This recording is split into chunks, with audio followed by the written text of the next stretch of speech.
Hi friends, welcome to Indu's Kitchen. இன்னைக்கு நம்மளோட கிச்சன்ல ரொம்ப ஹெல்தியான அதே நேரத்துல ரொம்பவே டேஸ்டியான கருப்பு உளுந்து பால் எப்படி செய்யறதுன்னு பார்க்கலாம்.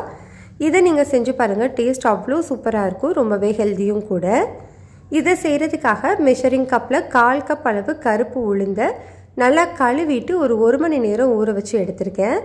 நீங்க கருப்பு உளுந்துக்கு பதிலா வெள்ளை உளுந்து கூட யூஸ் பண்ணிக்கலாம்.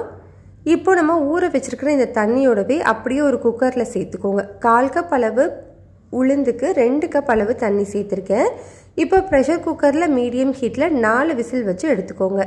4 விசிலுக்கு அப்புறமா பிரஷர் எல்லாமே ரிலீஸ் ஆனதுக்கு அப்புறம் ஓபன் பண்ணி வச்சிருக்கேன். பாருங்க, நம்மளுக்கு அந்த உளுந்து வந்து நல்லாவே வெந்து வந்திருக்கு.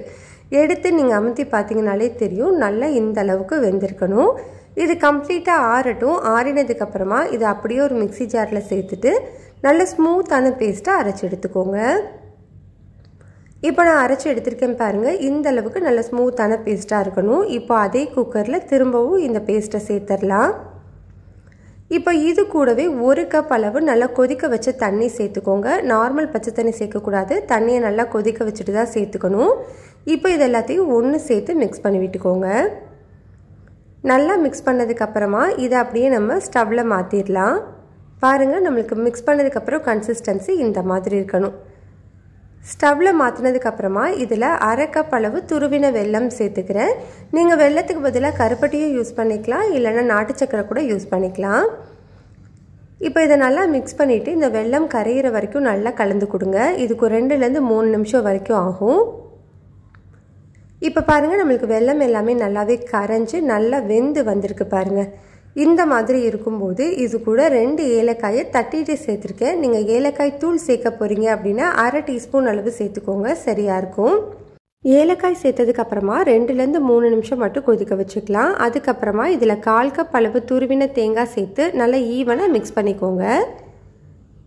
மிக்ஸ் பண்ணிவிட்டு 2லேருந்து 3 நிமிஷம் மட்டும் கொதிக்க வச்சுக்கலாம். உங்களுக்கு ரொம்ப திக்காக இருக்கிற மாதிரி இருந்தது அப்படின்னா இந்த டைமில் 1/2 கப் அளவு நல்லா கொதிக்க வச்ச தண்ணி சேர்த்து நீங்கள் மிக்ஸ் பண்ணிக்கலாம்.